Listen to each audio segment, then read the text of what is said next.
Alam ko po, mahirap maging mahirap. Okay? Sa experience ko, 27 years, tumutulong kami sa mahirap. Nakita ko yung bahay nila, paghihirap nila. Maraming disadvantage ang pagiging mahirap. Kulang ang pera, pang-aral, pagkain, gamit, less opportunity. Pero, napapansin ko, meron din mga strengths o pwede nating gamiting advantage kung mahirap tayo. Kasi wala naman tayong choice. 99% ng kababayan natin mahirap. Yung sobra talagang hirap, ay kailangan talaga tulungan. Hindi talaga makakahon. Diba? Kahit tulong talaga sa gobyerno, kung iba pang tutulong. Kaya nga po yun ang focus natin. Pero kung hindi naman kayo ganoon ka sobrang hirap, may trabaho kayo, kahit papano, nakakakain kayo 3 beses sa isang araw, hindi lang kayo makabili ng mga extra ng mga gadget para sa mga anak ninyo, meron din mga strengths or advantages in being poor. Dapat alamin natin to para mapaigting natin to. Number 1, nakita ko yung mga mas mahihirap, mas malakas sila mentally. Diba? Mas masipag, mas masipag, kaya nila ng paghihirap, kahit may bad news, sanay sila sa bad news eh. Diba? So, mas kaya nila labanan. Hindi katulad pag mayaman, diba? Pag anak mayaman, mabilis ma-breakdown, konting problema lang, iyak na, hina na loob. Yung mahirap, sanay talaga. Diba? Ang dami niyang pinagdaanan. So, advantage siya. Ugali yun eh. Number 2, ang mahirap, lumaki sa mahirap, stronger physically. Dahil syempre sila taga-buhat, taga-igib ng tubig, taga-karga dito, wala namang kasambahay sila, sarili lahat. So, sanay sila sa hard labor. So, physically stronger, more exercise, di ba? Number 3, ang mahirap, konting pera lang, konting kita lang, malaking bagay na. May 100, 200 pesos, kaya na nila i-stretch yan. Magagamit na ilang araw yan. Diba? Kaya mas masipag sila. Pag mayaman, mahirap, sanay sa maraming pera. Tsaka yung mahirap, street smart eh. Diba? Sanay na sa kalye, alam na nila lahat ng tunay na nangyayari sa buhay. Number 4, ang mahirap, nakita ko, more self-reliant. Diba? Kaya nila magluto, maglinis, mabuhay mag-isa. Actually, kung tutusin, karamihan ng followers ko mahirap eh. Kita mo, hindi naman kami social eh. Yung mga social na tao nasa ibang page siguro. Karamihan ng followers ko, yung talaga hindi makapa-check up sa doktor. Alam nyo naman, tagal-tagal ko na tumutulong sa mahirap. Sanay na sanay ako umikot. Kaya yung utak ko, alam ko yung iniisip nila. Sanay ako sa mayaman, sanay din ako sa mahirap. Pag mayaman ko, ano lang pinag-uusapan. Pag mayaman, pinag-uusapan lang ano magandang relos, ano magandang kotse, saan maganda mag-abroad, saan maganda mag-restaurant. Yun lang naman, ano magandang outing. Pag mahirap, para lang mabuhay, matulungan lang yung anak. Diba? Mapaaral, mapakain. Yung may sakit, mapagamot. Ganun naka-focus eh. Diba? Kaya sa akin, kung ako talaga tatanungin mo, mas gusto ko kausap mahirap eh. At least, mas may sense ba? Pag mayaman, sabi ko, yaman-yaman nyo, dami-dami naghihirap bahala kayo sa buhay nyo. Hindi talaga, I'm just being honest. Number 5, pag mahirap ka, you can be proud with modest achievements. Ibig sabihin, let's say janitor ka lang dati, tapos nakatapos ka ng high school.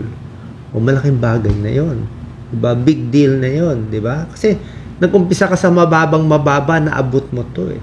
Kaya mahirap na siya. Diba? Pero pag laki ka sa yaman, kailangan taas-taas pa ng ano mo bago ka umabot. Number 6, health is wealth. Diba? Health is wealth. Basta healthy ka, mayaman ka na. Basta wala kang sakit, nakakatrabaho ka, nakakatulog ka, diba? Meron dyan, mayayaman, ang dami namang sakit. Kahit anong gastos nila sa pera, mag-abroad pa sila magpagamot, pag-uwi, hindi rin masaya, hindi pa rin totally gumagaling. Number 7, pag mahirap ka, wala kang ganong takot na mababash ka o yung privacy mo o pagtatawanan ka. Hindi nag-start ka na as mahirap There's no fear of failure. Pwede mo na gawin yung gusto mo Pwede ka mag-try, pwede ka magsubok, pwede ka mag-take risk. Kasi hindi mo naisipin na pag mayaman ka, marami nakatingin sa iyo di ba? Oras na bumagsak yung nakapwesto sa gobyerno na mayaman o mayaman na bilyonary, pa nagkamali lang konti, may nangyari lang sa kanya, di ba? Ikukuyugin na yan, babash na yan. Yaman-yaman mo na, dahil ba problema? Di ba? Mahirap din yung ganung focus sa kanila. Number 8, pag mahirap ka, meron kang tunay na kaibigan. Alam mo, real friends sila. Hindi sila mga fake friends eh. Pag mayaman, puro fake friends. O, hindi mo na. Siyempre, pag mayaman ka, lahat na lalapit sa'yo, hingi ng pera, lalo na kung bilyonaryo. So, hindi mo na alam sino tunay, sino nang bobola sa'yo. Pag mahirap ka, pag sinagot ka ng girlfriend mo, alam mo, gusto ka talaga. O sinagot ka ng boyfriend mo, ikaw talaga gusto niya. Kasi mahirap ka eh, di ba? Sasabihin mo, yung mayaman, maraming partner. Hindi naman tunay na partner yun. Pera lang ang gusto. Iiwan din yun pag wala ng pera. Di ba? Number 9, karamihan ng mga milyonaryo, yung talagang yumaman, nag-start sila super hirap. Dahil nag-start silang mahirap, nasanay sila mentally, physically, magtipid, magtiis, mag-sacrifice, kaya sila yung mayaman. Kaya nga, ang may kasabihan yung unang generation, yung galing sa hirap, yun ang yumayaman. Yung mga susunod na generation, hindi na ganun kasipag. Diba? Alam nyo naman, yung mga, hindi naman lahat, pero iilang mga anak ng mayaman, mas hindi ganun kasipag, mas tinatamad, diba? So, mas takot, diba? Unlike yung mahirap, talagang sanay sila magtrabaho. Ano naman tips natin? O ito so meron na kayong advantage sa ugali. Ano naman tips natin para mas kumita? Siyempre, kailangan pa rin mag-ipon, magtipid, sanay naman tayo magtipid, diba? Tapos pagdating number 2, pagdating sa tubo, huwag tayo maghanap ng easy money. Alam ko pag sobra kang uhaw, gusto mo makita lahat puro tubig. Sobra kang gutom, gusto mo puro pagkain. Sobra kang hirap, gusto mo yung instant money. Hindi po eh. Walang instant kita dito sa mundo na malinis at honest eh. Sabi mo, di bali na hindi honest, hindi po. Kailangan pa rin natin maging honest. Yung honesty at matino, yun ang tumatagal. Yung mga corrupt, yayaman sandali, babagsak din yan. Yaman, makakarma yan. So, pag tubo mo, kita mo pa konti-konti, okay lang yun. Tubong lugaw. Okay lang yun. Tiis lang. Diba? Learning yan eh. Number 3, dapat ang ugali mo pa rin ay matino, mabait, may respeto. Hindi, wag yung mahirap na tapos wala pang modo, di ba? Di ba maganda? Di ba? Bawiin natin doon. Be respectful. Wala tayong choice eh. Mahirap tayo eh. Number 4 tip ko para yumaman, hanapin mo yung talento mo. Hindi ako naniniwala, ulitin ko hindi ako naniniwala na lalagay tayo ng Diyos sa mundong ibabaw, pinanganak ka dito sa Pilipinas o anong lugar pa man, para lang maghirap, makawawa, ma-depress, at mawala sa mundo. It's impossible. Nilagay ka dito, may purpose. Diba? May talento ka. Hindi ko alam anong talento mo. Kung ano man yon, ilabas mo.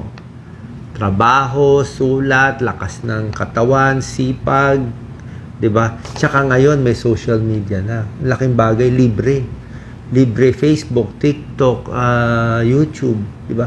Hindi talaga totally libre. May gastos konti, pero libre ka ng umangat. Hindi katulad noong panahon na kailangan pumasok mo sa TV, sa radyo, para makilala, di ba? Kailangan maging talent ka. Ngayon, kahit sino na lang, basta maganda ginawa mo, ang audience mo, lahat na eh. Di ba? So, may chance kayo. Di ba? Ang dami ngayong mahihirap na umaangat bigla eh. Kasi nga, balance, katulad ko, hindi mo ako matanggap sa TV. Ayaw nila ako talaga sa TV. Nag-apply ako, mga 12 years, paulit-ulit. Lahat na in-applyan ko, wala talaga. Mabuti, nag-focus sa Facebook, YouTube, dito tayo mabot. Okay? So, sana po nakatulong tong video. Konting perspective, hanapin mo yung talent mo, konting tiis lang yan, may purpose, kaya nandito kayo sa mundo. At pag umangat-angat kayo konti, 'di ba? Huwag naman tayo mag-ugaling mayaman, i-maintain natin yung mga good qualities at yung mga strength na nakuha natin nung tayo ay mahirap pa. God bless.